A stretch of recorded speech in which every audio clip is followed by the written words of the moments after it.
thank you for joining us today on The Insight. Remember, The Insight is that program where we x-ray and give a postmortem on topical issues, talk about policies, actions that help in shaping our nation. And today on the program, we'll be looking at peace with the key headline, Beyond Independence, Nigeria's Quest for Peace. And today, we'll have an expert on this issue. We've brought a man very knowledgeable that organizations, governments, and everyone are in search of him because this is a world in search of peace. And we're talking about no other one but Chukwuma Ephraim Okenwa, CEO, the Executive Director, Lead Network Africa. It's a pleasure to have you on the show today. Thank you so much. Thank you for coming. Thank you so much. All right. Without wasting much time, our viewers have been clamoring for this program, and whenever we talk about the issue of peace, your name comes up. And luckily, you're on white today, so. Thank you. I want to begin with, on Sunday, we'll be talking about the International Day of Peace. What's this about? You know, it's a day set aside by the United Nations and by extension, you can say the international community, because UN, unlike some people assume maybe UN as one of an NGO, it's not an NGO. It's actually an intergovernmental organization. It's actually the world coming together on one platform to say, you know what, we stand for three things: peace, human rights, and collective prosperity. You know, shared development. That's like the three major mandates of the United Nations. And the UN, you know, came as a result of the world wars and the need to forestall the occurrence of a third world war. And even with now nuclear capabilities, if a third world war happens, it's estimated that the level of nuclear warheads currently in our world can destroy this world 55 times world over. Meaning if a new world is recreated after the first one is destroyed, you know, the nuclear warheads and capabilities currently in our world can destroy this world 55 times world over.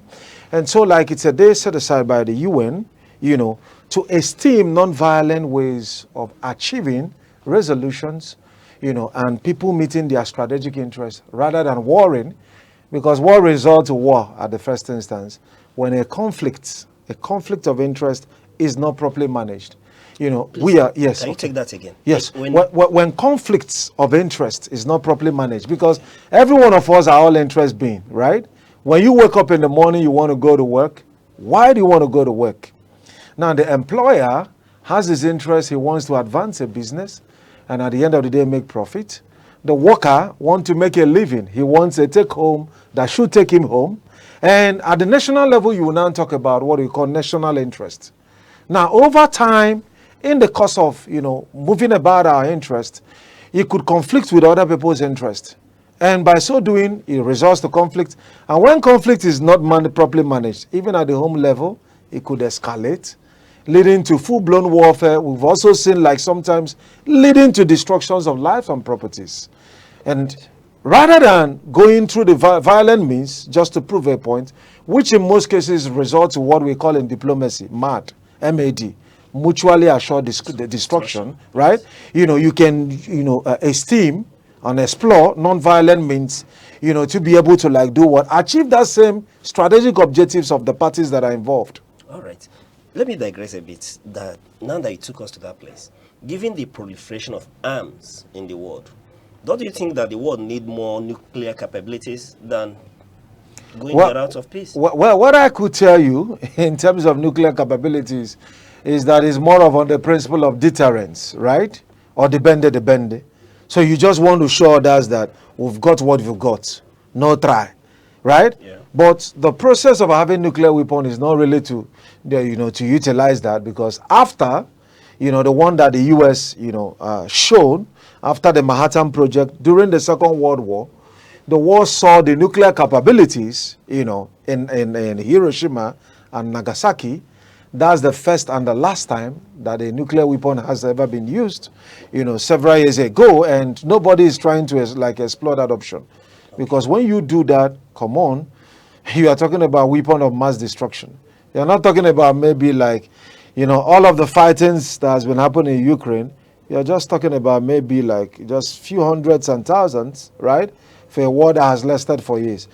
Just one nuclear war in 24 hours. I mean, you're talking about millions of lives being lost. History. Yes, so, nobody want to get to that point. All right.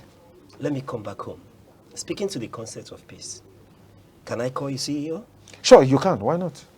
Do you think Nigeria needs peace? Certainly. I mean, peace is a principle. And I often also want people to appreciate when we talk about peace process, it doesn't mean to be passive. It doesn't mean to accept just anything life or people trust to you. It doesn't even mean also relinquishing your own strategic interest. That is not peace, that is oppression. So let me explain. We've actually seen at the level of the family, maybe one of the partner suffering just for what the society call peace. Maybe you see a couple come out with uniform, right? It looks nice. Oh, these guys they're enjoying their marriage. And when you go home, one person feels oppressed, right? One person feels, oh, my voice is not heard. And if peace have to thrive, right, on the sacrifices of just one person, that cannot be peace, right? Peace actually means that we all consider our interests, come on the table of dialogue, right, and explore non-violent means of achieving all of the strategic interests of people who are involved. So in the instance of Nigeria, we know that life, right, starts from the level from the individual level to what we call the group level, right? And we identify in groups. And the group could move from the wider level, right, to more unit and strategic level. And let me explain. For now, any place you see any African, right, beyond the shores of the country, once the person is a black man, you can guess that he's from sub-Saharan Africa, right? If he's a Negro, then he had his origin from Africa, right? And then moving beyond that, in Africa, you can divide people at the national level. And when you get to national level, some identify as Yorubas, Hausas, Fulanis, and Igbo. When you also come as Igbo, in an Igbo level, you begin to see state apply. And then at that level also, you begin to see different units with their autonomous communities, right? Identifying what is the essence of groups. The essence of groups is to be able to first and foremost, appreciate people you think you share common ancestry, right? Common destiny with, and then collectively seek for the strategic interest of your people. So when you have somebody maybe from Nkano as governor, right, and missed every other thing he wants to do, he's also looking at that was why the smart school, what was the first place it was built? In Owo, right? That's humans for you, right? And then from there you can now begin to upscale. What that may mean is that if you don't have, just like in Nigerian own case, you've always had people from one region and the other region producing president. And that's why you may not be surprised why maybe most of the roads in the Saudis is still dilapidated when it comes to federal roads. Because we're all interest beings, right? When a Fulani man is there, most appointments is also Fulani. When you understand? Because people are now at this point esteeming group interest above national interest, which leads to problem. Because you know what? Igbos are co-equal stakeholders of the One Nigerian project and not tenants. So if you want peace, and that's why I said, the kind of peace where a region is suppressed or one partner is suppressed, that cannot be said to be peace. Because you can't have peace without justice. All right. Having said all that, so what would you proffer on how Nigeria can effectively promote inter-ethnic, inter-religious dialogue among these various nationals that you've talked about? Now, what is actually the difference between a tool and a weapon, right? Every tool that most of the time could be used for useful purpose can also be converted into weapon. And that is the same thing when you talk about religion and ethnicity. Now, religion and ethnicity has been noted, right, in sociological studies to be one of the things that, if properly utilized, could foster harmony, unity, because there is unity and strength in diversity. Unfortunately, in our own case, we've not properly managed it. We'll rather use the same things that is meant to be like tools, we convert it into weapons, right? Weapons of warfare. So you see people like begin to like, this one is Omoibo, this one is this, and really in the real sense, the fact is Omoibo, doesn't he deserves all of the fame that a citizen of Nigeria deserves? If it's Omoibo, then let Igbos be on their own, right? If you think Omoibo doesn't have anything to bring to the table or doesn't even deserve anything, and that is where the problem comes. Leave me make I be on my own, no. Or I may we there together, no. You know, so what else do you want? And that's why Bob Marley made it very clear. He said everybody is talking about peace, but you can't have peace without justice. You cannot have peace. You can't have peace without justice because, I mean, one more What does that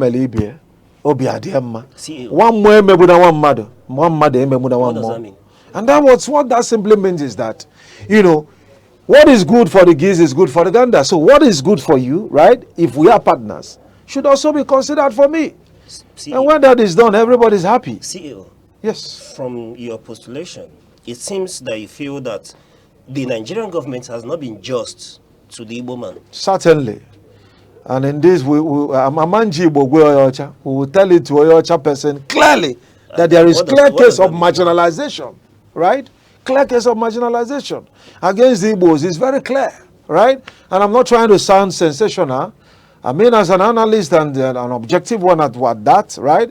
I'm old enough to know, like recently as a diplomat, I had the opportunity of representing the country alongside other 4 Nigerians, right, in China. And that was made a leader of the, you know, different delegates, right, from different nations. I was placed in, because it's a training course, I was placed as a leader. And sadly, you know, one Yoruba lady, I was the only Igbo guy there, 2 Yorubas and 2 Hausas. And I was made to be in charge of all the 30 delegates from 10 nations. Then you're not marginalized. Yes, and then guess what? You're not marginalized. Now guess what? Of course, they did appoint me. But then when someone from another nation was commending me for my leadership expertise, you know, a fellow Nigerian, the Yoruba lady, was enraged and said, people from my area are noted for fraud. You can imagine saying such a thing in China. And I'm like, come on, come off that. I say, Igbos are very brilliant, and you know that. Igbos are very outstanding. And I said, interestingly, people who are here have come to note there's something they see which you've chosen not to see. Not because you are not aware. Your fellow countryman is being commended, and you are bringing ethnic rivalry, right? Stereotypes on the international soil. Just because you want to feel all right. You know, and that is, of course, inconsistent with what we call the social identity theory, where you want to feel better by reducing others. All right. Now that, before I go to my next question, you know, you pointed out something here, and I want to know what you advise. There's been instances where when Nigerian nationals abroad commit crime, you see names and ethnicity attached. And we've seen government officials do that as well. And then when some other persons are involved, you will see the caption Nigerian. What do you really... It is actually deliberate. Deliberate? It's deliberate. And when you see people do this, right, these are like people who are not interested in national unity, in cohesion, in peace building, right? Fostering social cohesion that will lead to collective advancement. You know, like when someone don't have a national interest, he is our own. Even if he's incompetent, let him be there, right? I mean, but one of the things Igbos have been noted for is that to some extent, we could be Republican, right? If an Igbo man is at the helm of our affair, he doesn't really care so much about, oh, if you are from his same ethnic group, even though that's an error in its own regard. But creating a balance would actually be when you are doing that genuinely because of national interest. You can actually place people who are competent above those who are incompetent. Because at the end of the day, incompetent people, we always create a lacuna. There will be gap. You know, I always tell people that the bane of leadership in Nigeria is oftentimes not that of vacancy, but vacuum. You know, you can have... Not that of vacancy? Yes, but vacuum. That is the mad number, man, they can mad. What does that mean? You know, a situation where like you can enter some states and be wondering, is there a governor here? Right? Literally, you can see absence of leadership. So, When you check, as at the last time you check the government house, there's somebody sitting there as His Excellency, right? But then when you look at what an excellency should do to confirm leadership in a state, you see clearly there is vacuum. So when people say there is no vacancy come 2027, I also say they should be more concerned whether there is a vacuum, not just all about holding to power, but also delivering on their mandate. All right. See, usually when one runs into men like you, we're conflicted often with looking internationally and nationally. However, I want to ask a direct question before I go. Do you advise this government, the state government? Well, what I can tell you the best is that from 2016 to date, there's no government in power, both state and national, where we've not played a critical strategic role. For some reasons, probably I may not be specific, but just know that I critically play a role. You can't have someone like me in this nation, even if you don't like my face. You must want like what I'm able to bring to the table. All right. So that's the much I can say. All right. Let me store my question that was coming since we are home. I want to know what you advise as regards the role of traditional rulers and community influencers in what they should do, the role they should play to ensure sustainable peace across the diverse region. Bearing in mind, yes. ethnicities. So look at the thing. Like I always tell people, first and foremost, if you don't know where you are coming from, you don't know where you are going to.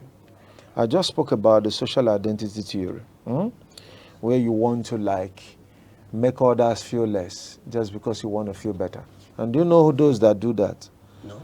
Those who don't take time to build what they have got, build their strength, right? They will rather look at weaknesses of others, expand it, right? And try to make something big out of it. You ask a typical Yoruba governor, deliver good leadership with your people. Or working on the Igbo not there. It's the Igbos that are here. They are this, they are that. Meanwhile, there is no part of Nigeria that is immune from bad leadership. How you will know that we're actually connected in some regard as nations men is the same thing Hausas are complaining, Igbos are complaining. If there is really any culture in Nigeria where you go there, you discover their governors are excellent, empowering young people, creating opportunities. In some few instances, you could see governors making impact on infrastructure.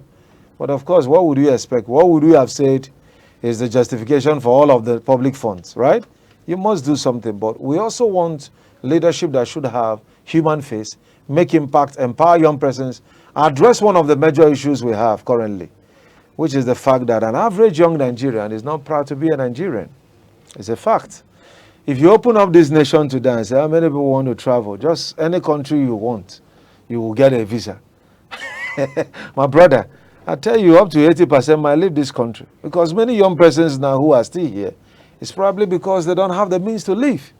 Once there is the means, Japa is a trend. It's something even like when you travel out as a Nigerian, for some that have been following the trend, they will just say, what is Japa, right? And they want to know because, an average Nigerian, right?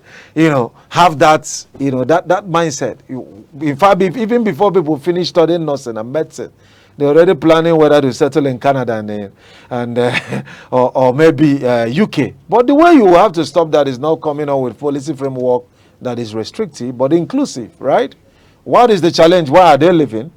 Is it because there is any place where it could be better serving another man's country than your own country? That couldn't be the reason.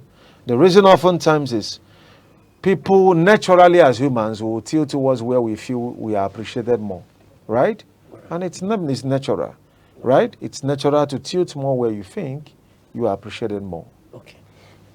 So far, I could infer from our discussion that government, both at the national, the state level, are the culprits when we talk about peace in Nigeria. Do you? Yeah. So some governors could play strategic role in fostering peace. They could also use divisive politics, right? Now, and if you want to make a sense of all of these things, politics is it's the foundation of everything, right?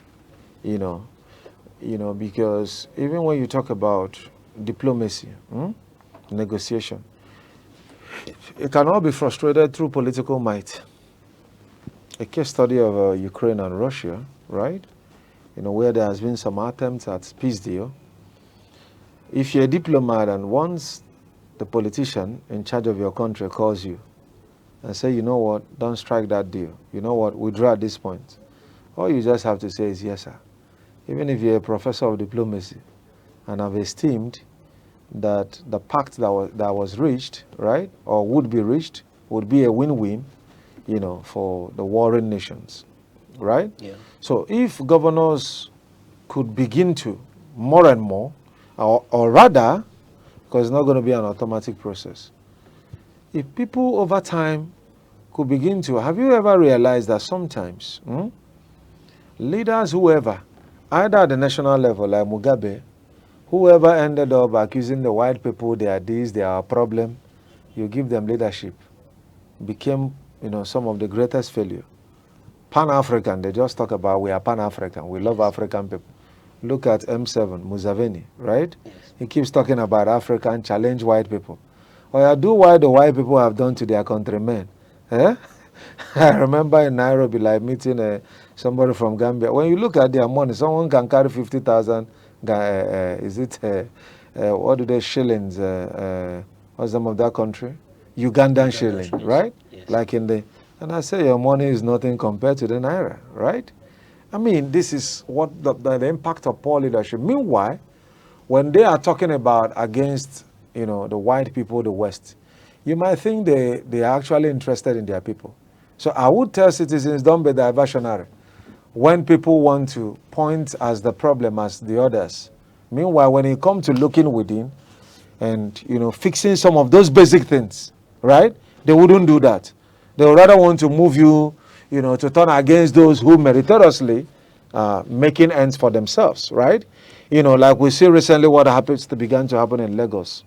You know, dispossession of some lands owned by Indians, destruction of P2B's brothers' building, changing of the names of some streets, some historical legacies, right?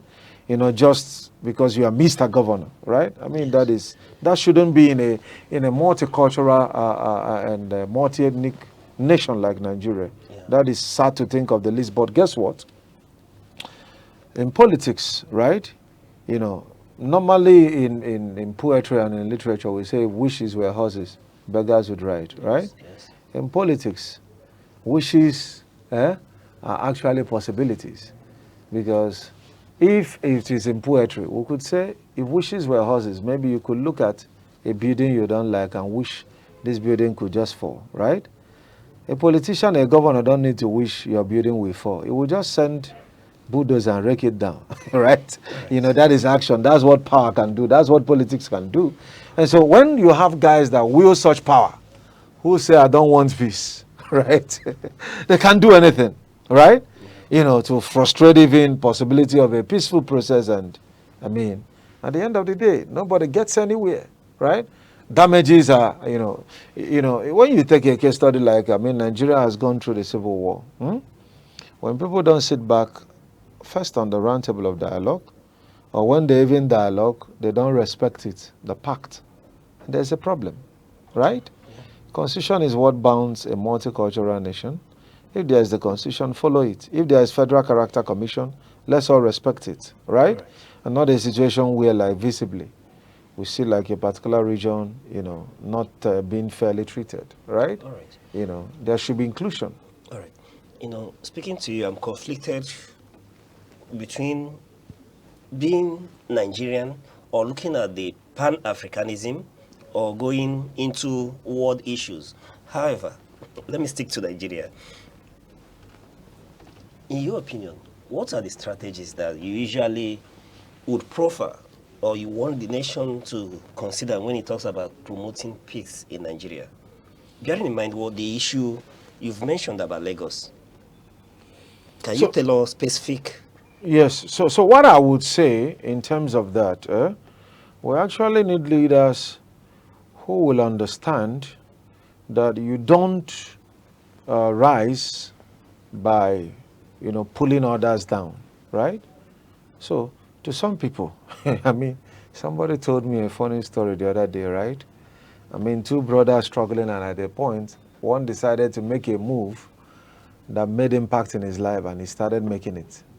And the other brother was like, oh, he took my destiny, right? And the brother was like, what destiny are you talking about? Destiny that for 30 years never saw the light of the day, right? And that's what many people actually think. They don't want to rise, but when they think you are rising, they pull you down, right?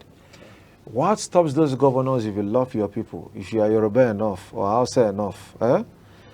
Look at your people like in Hausa land with all of these things of not trying to give Igbos a fair share of Nigerianness, political inclusion. The same people you don't want to rule. Which region has the highest out of school children? Yeah, you go there, you still see Arimajeris. People just, you understand, compared to like, you see great roads there built with federal government money is not being utilized. And the same region, you have a lot of people there constituting insecurity for the country, right? So when you look at it, you don't find that you don't actually rise by, you try to keep Igbos under for too long. Why don't you bring them? The same way power has been rotated for other tribes for that inclusion and to ensure that the nation continue. What makes you think that Igbos cannot deliver? If you have a correct Igbo man, who has the capacity to transform the nation. But the interesting thing is that the way some of these embers of hatred has been found, some people will tell you, instead of having an Igbo man who is competent, let it be from our tribe, right? We prefer somebody from our tribe, even if he's a fool. Let him fool for the next 8 years and get out. But Omoibo, Rara, let him not get there. He is not deserving, right? And these are like parochial interests. They are not sustainable. Interestingly, when the whole thing start happening, they are not going to sell bread cheaper in Lagos for the Yoruba man, right? Or for someone in Osun State, or even fuel. Every one of us are under it, shouting. When inflation, if someone is buying dollar here, it's national, right? Everything is impacting everyone. When I want to estimate inflation in Nigeria, if food cost is rising in Lagos, is rising in Enugu, is rising this, if rent, you understand, inflation impacts on everything, and no Nigerian is immune from it except our politicians, who even currently is negotiating for like a pay rise too, despite the huge benefits, they currently enjoy, official and unofficial. All right. Now that we're speaking about it, don't you think, because similar scenarios seem to play not just in Lagos, but move to the north, you still see that the Igbo man faces similar situation. And then when you go through the middle belt as well, there's this issue of envy, or should I say fear, about the Igbo man. Don't you think that the Igbos have a role to play in all this, in creating this situation? Oh, let me tell you, it's actually the government that have a role to play, not the Igbos. You know why? Why there is government at the first instance is to foster that social cohesion. First is the government is meant to do that through education. Sadly, when they were introducing a history, right? I mean, some 3 years back, into secondary school, some very key aspect of history. First is one of the textbooks that was introduced, right? Was, Igbophobic, right? Okay. Somebody was writing, telling a different story about the Civil War, right? Citing an instance like labeling it like an Igbo Q, like some of those kind of things which were so untrue. And those who were old enough to be there during the old war understand that it's the Igbo, the Q was not all about Ndi Igbo, right? So labeling it to young minds is being diversionary. Because education in its very self is one of the ways to foster social cohesion. When you teach social studies, civic education, government, right? You want people to like history. You want people to like appreciate, being Nigeria. And when you have a policy that ensures everybody go to school, second is you have the National Orientation Agency, right? That should continually foster that cohesion through consistent education of the masses, right? But over time, you don't even get to hear any campaign that is being run by the National Orientation Agency. Sometimes they can also degrade the agency into a political tool, where you begin to see people just talk about, what the administration is doing, more like an information arm of either a political party or for government propaganda, rather than actually, You know, if the government truly has like a policy of fostering social cohesion, then focus on that. That's your mandate. You know, but I mean, you know, they did better when they were MAMSA, right? You know, it's all about what are the core things stopping Nigeria from being one from shared prosperity. These are the things that the National Orientation Agency should do, right? Consistently. Educate people. And by the time you begin to advance this, you know, address those stereotypes, consistently there should be some forms of engagement with traditional rulers, with religious leaders. These guys wield so much of influence, you know, on their followers. And when they come up and tell you and say, if you're a Muslim, that a Christian is an infidel, or if you're a Christian, a Muslim is an infidel. So before you look at your citizen, a fellow citizen who is not convicted by, convicted by a competent court, that is a criminal, you're already looking at the person as a criminal because he doesn't share the same faith with you. That's complete wrong nonsense. That should not happen in a nation. The essence of, since the Constitution provides for freedom of religion, any religion you are into, any claim you have, just ensure that you don't do that conflicting with another person's interest or looking for another person's trouble. Because nobody, and I mean nobody, right, know it all. Right. And nobody in many cases can even validate all of the claims we make.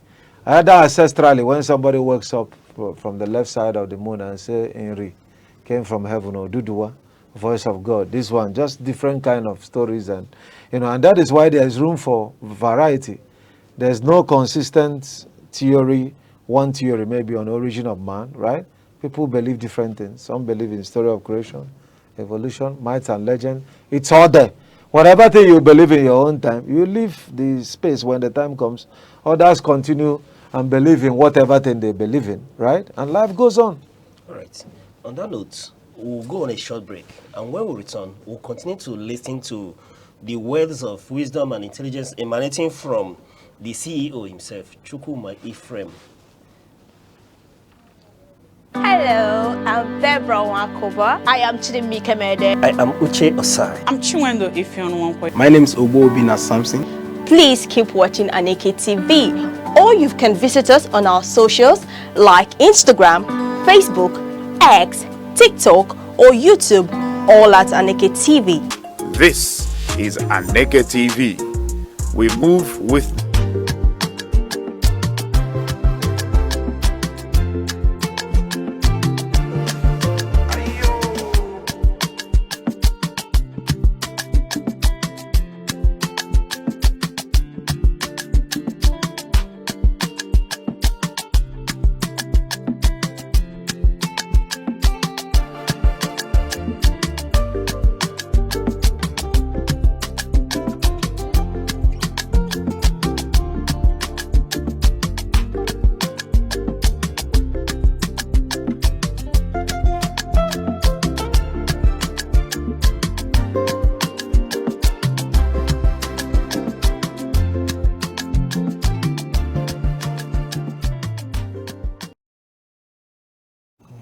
All right, thank you for staying with us. We've been looking at the topic Beyond Independence, Nigeria's Quest for Peace. And we've been speaking with Chukwuma Ephraim Okenwa, CEO, the Executive Director of Lead Network Africa. It's been a pleasure speaking with you. Yeah, thank you so much. Likewise. Now, you know, while we were talking about the Igbo man before we go to the next level. And while we were speaking, something came to my mind. You talked about the power of negotiation and then being able to, for equitable distribution of resources and all that. And then it seems that the Igbo man is somehow left behind, or when resources are shared, doesn't get a fair share of that. However, I want to ask, don't you think that the apathy being experienced in eastern Nigeria and wherever Igbos are domiciled seems to be a contributing factor to this? Let me cite an example. The INEC recently released the data about their online registration exercise, and the numbers coming out from across the eastern states. For example, Enugu, while I spoke with an INEC official, the number from Enugu is not up to 2,000 yet. Move to Abia State, they are still dealing with less than 3,000. If you go to Ebonyi State, it doesn't fare better. And given that even Anambra State would soon go into an election, they have less than 6,000 persons registered or wanting to register. So I would say that sometimes those administrators do not do enough to even get Igbos involved. If you want to disseminate information, part of the strategy would be to also include physical engagement, visit religious places like is done up north, right? Visit traditional rulers, engage them, and ensure that they can easily do that, with less bottlenecks. Like over time when we saw like NIN, I mean, just having just few places in Enugu then when they started, right? You just have to go to the center, and then from there just a few there. Compared to like statistics from other parts of the country, you had more availability, and that accounted for like, more responses. So that the situation of always, pointing out it's the fault is from Ndibo. They don't want to get involved. Part of it also could be from the body language. When your vote doesn't seem to count from your region, right? And you don't perceive that equity or justice is done, that can also lead to apathy because you feel like you're not included, right? Yes. And we've always seen that, okay, past administrations, right? Apart from like the fact of keeping Ndibo, like since the Civil War, from becoming the president, right? For how many years? That's like 60. I mean, that's like 60-something years, right? We're heading to And 65. then yes, and then even vice president, just after about a year of what's his name again? Ekweme, right? Yes. No Igbo man has gotten any close to that, right? So are you going to tell me it's by coincidence? Are we less intelligent? Are we less competent? So you find out that it's more of like being very intentional. And if you want the Igbos to come on board, especially like a nation or, a part of the country where the rest of the nation teamed up and, engaged in a war, right? Disseminating everything about us, and there was no plan for the 3 hours that was assured, to rebuild the region, it's still like a wonder that after all of those things, Igbos were where we are today. That even without political might, right? You have what we call shared prosperity, right? On a larger scale, more than, I mean, if you come like up north, yes, you can have like a few of the Dangotes, Dantatas, like the big Alhajes. How many are there? And when you come into like a community like Newi, you know how many billionaires you can count there, how many millionaires, right? And then some other communities in the southeast. So you talk about shared empowerment. Maybe in Akoda is like our own home of professors. Inspired that someone could take up scholarship, for a serious student and see you to the level of becoming a professor. That's to me like shared prosperity, not a situation where you have the few guys and every other, just, trying to play the rank at the game, right? All right.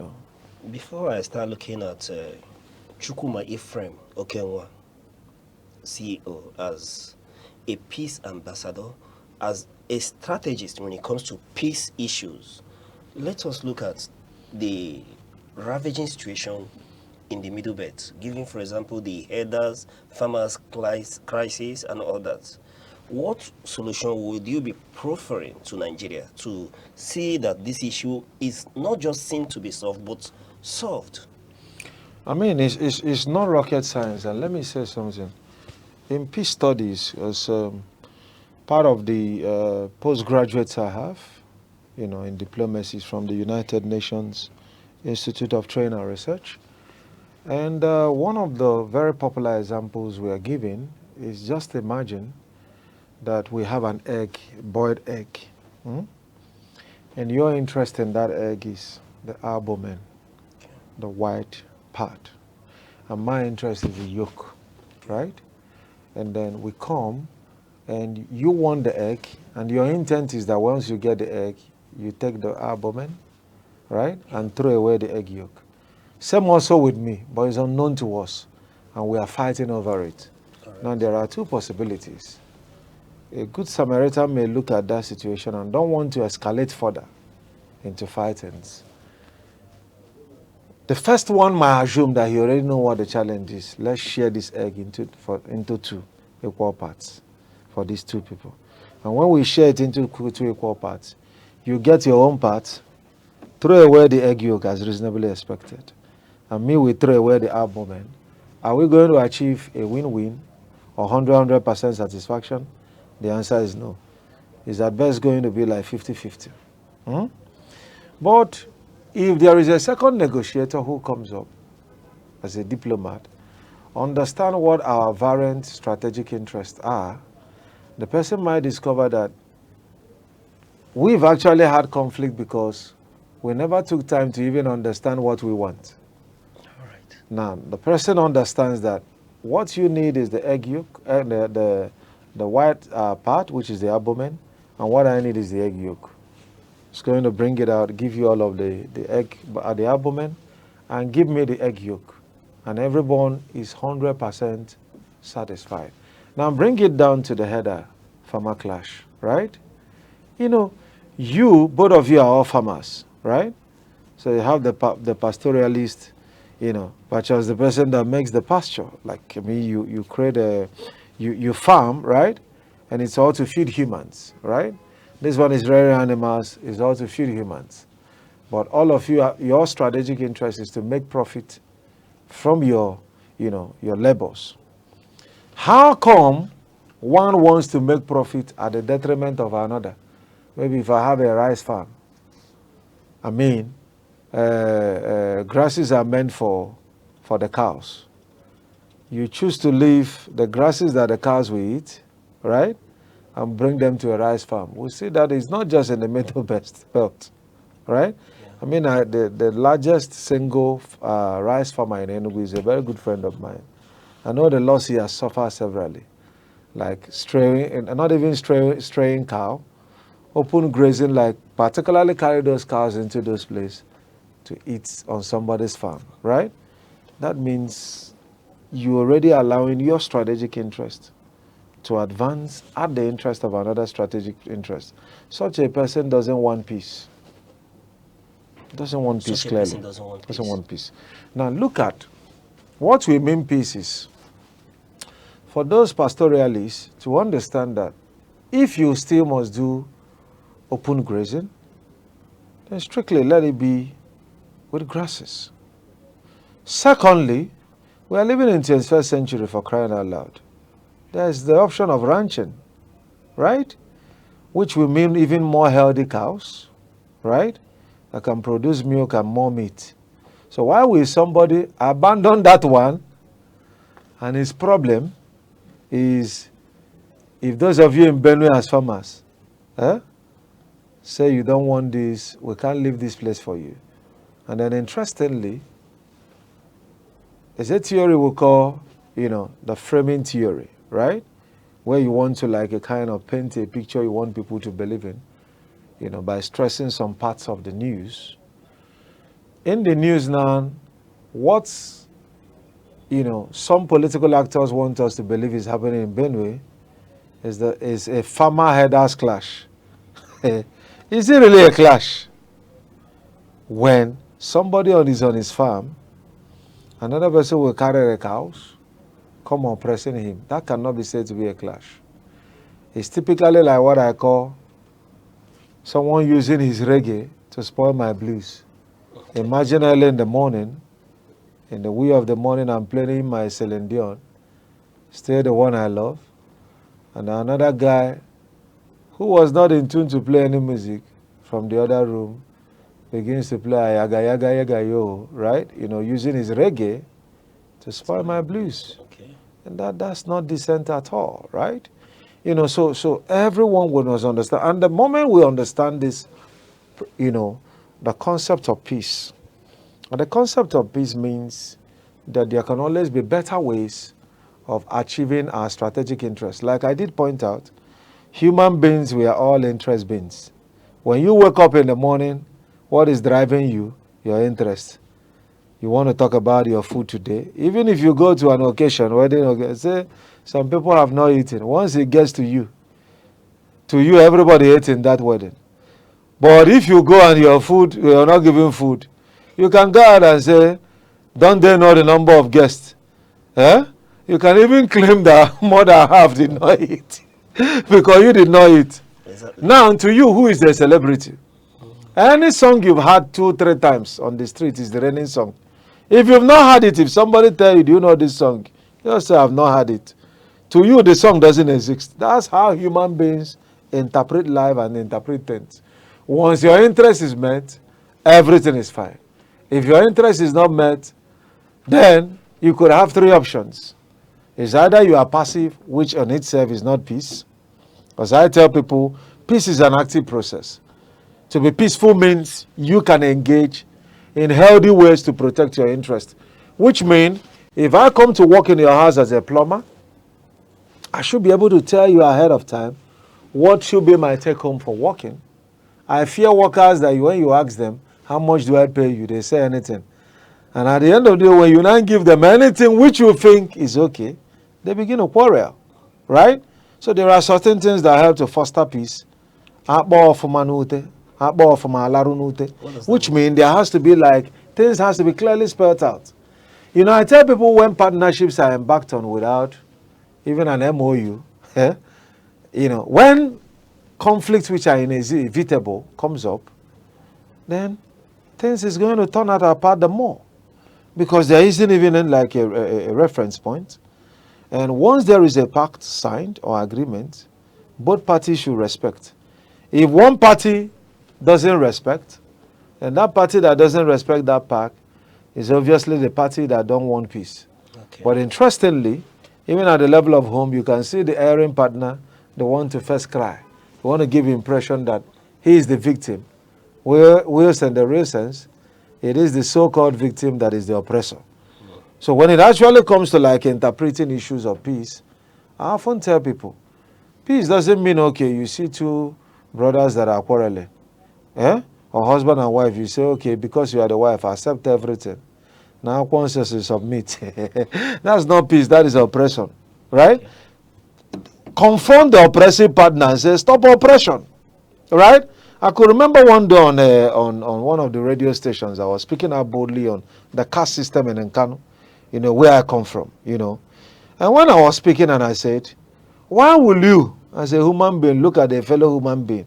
Say, no, I spoke so much and I said, this is 21st century, for crying out loud, right? Don't try that. That is disgusting. It's been officially ended, and after that, somebody called into the radio program and told them that anytime they want to speak on such sensitive issue, they should please balance the opinion by getting someone who is not a slave. And I told them something. I told the person, I said, for crying out loud, I'm from a lineage that can be, of the first warranted chief in Nkanu land. When you talk about freeborn of the freeborn, Amado of Amado, you can't be more Amado than myself, okay? I said, but we must call a spade and not a farming implement. What gave you the right to look at a fellow human being? Meanwhile, you are looking at the outside Yoruba, in your own Nkanu land.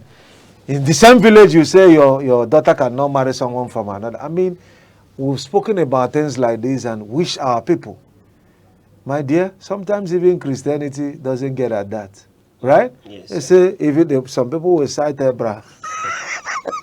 Abraham as a case study. But it's disgusting. So you can't be talking about, having sustainable peace without calling a spade and not a farming implement. All right. CEO. Now that brings me to, I am meant to know that you have a program coming up on Sunday. That's right. Please, can you speak to that? Okay, so the World Peace Day, of course, will be happening across the globe. And we are privileged we'll be having one here in Enugu, right? And what we just want to do, because what actually happens is when we talk about the world, the first thing that comes to everyone's mind is the globe. Forgetting you are part of the globe. Where you are, it's actually part of the world. If you detach Nigeria from that beautiful globe, it's going to be a dent. It's not going to be a complete globe again. So Nigeria matter. In fact, you are part of the globe. You are living in the globe. And where you are, in a wider context, you can look at the world as your sphere of contact. Your world is your sphere of contact, right? So what the UN recommends is you adapt whatever theme of the UN to your own, individual uniqueness. So we are not coming that day to talk about securing peace in what is it called, Ukraine and when we talk about world wars, people just think of that. Yes. Rather, we want to like bring it back home, and back home, do we still have men or even women this time, my brother? There are some women that beat up gender-based violence, right? Yeah. Are they here? Are there solutions? Are there ways people can achieve being respected as a man or being celebrated as a partner without necessarily going violent? Are there ways in our communities, even in our state, where like developments, right, an impact of development can be done so well, right, in such a way that every part of the state feels carried along?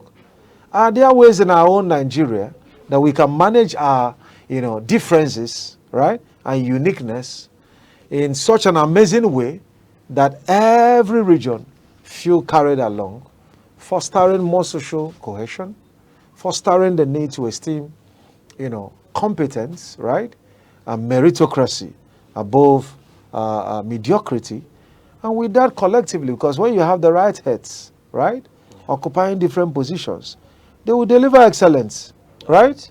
The problem oftentimes is just having wrong people playing the right roles, right? Government is not difficult, right? Transforming a nation is not difficult. Once you have the best of us doing the jobs designed for the nation's best, you're going to have the right results. It's not a difficult thing. All right. It's as if I'm turning the searchlight on you now. What have you been doing beyond what will come up on Sunday? Can you give us a sneak peek into what you've been doing as regards peace so far? So I've been part of peace processes, right? Both from unit level to like advanced level. Whether it's okay, like maybe you have, recently, I was part of a panel on gender-based violence, and I made a statement. I said, I want all the men to come to the point of realizing that there isn't any justification, right, to beat up a woman. And then somebody was like, if they are saying all these things, let them tell women to be mindful of how they talk. That is how they talk that, justifies the beating. And I said, well, how about if I tell you that there are better ways of actually handling this issue, right? Over time, again, I see people who stay in marriages and they feel it's not working out, right? And we begin to tell people how they can foster, progress and more cohesion at the marriage level. I give you an instance. Do you know that there are people, right? Now, there are three major sources of tensions in homes. It could be finance, right? Communication, and then sex. Now, when it comes to the issue of finance, there are still people that manages their finance in such a way to create problem. No budget anywhere, no strategic plan. Your wife wakes up in the morning and say, you know what, we are cooking egusi soup today. It's 5,000. You're like, which 5,000? I don't have up to that. She said, are you not in Nigeria? Every day presents a fresh opportunity for crisis. It is simple. Sit down in a month. Madam, this is my salary. This is the one you can bring in. Divide it, right? Strategically. Don't live like today and say, tomorrow we'll think for yourself. All right. Tomorrow again, you are facing tensions, unnecessary tensions, I call that. All right. Right? All right. If you've been with us, we've been x-raying and giving a post-mortem on the issue of peace. And then we've been speaking with Chukwuma Ephraim Okenwa, CEO, the Executive Director of Lead Network Africa. It's been a pleasure speaking with you. Yeah, likewise. But I must tell you that this time is not enough to exhaust this topic. And you've raised more topic as we go journey along. The issue of gender violence and all that. And I would want to, for the sake of our viewers, invite you again some other time to come and speak on these issues. Yours is a very loud voice that should be listened to when it comes to peace, when it comes to gender inequality, gender violence, and a whole lot of issues. And we would beg you to avail us the opportunity to have your presence again on Insight. You're most welcome. All right. And to you, our viewer, you know that on the Insight, your voice matters. Please, let us know what you think about the issue we've discussed or other issues that you think he should speak on. don't fail to reach us on our social media handles, all at Aneke TV with the hashtag The Insight on Facebook, TikTok, YouTube, and X. And until we come your way, same time on Monday, I still remain your host, Uche Osai.